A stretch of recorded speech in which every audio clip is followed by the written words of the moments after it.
ભડબીડ ટોલનાકા નજીક મોડી રાત્રિના સમયે ગમખ્વાર અકસ્માતમાં 3ના મોત. ભાવનગર નજીક આવેલા ભાલ પંથકના ભડબીડ ટોલનાકાથી 1 કિલોમીટર દૂર આવેલા 3 નંબરની ખાડી પાસે મોડી રાત્રિના સમયે ઓવર સ્પીડમાં આવી રહેલી ફોરવ્હીલ કન્ટેનરની પાછળના ભાગમાં ઘૂસી જતા અકસ્માત સર્જાયો હતો.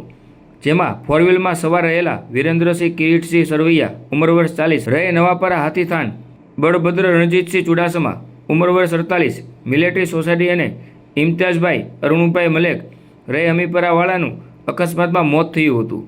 આ બનાવ બનતા તેમના મૃતદેહને ભાવનગરની સલટી હોસ્પિટલ લાવવામાં આવતા મોટી સંખ્યામાં લોકોના ટોળ એકઠા થઈ ગયા હતા. બનાવમાં પોલીસે જરૂરી કેસ કાગળો કરી વધુ તપાસ હાથ ધરી હતી.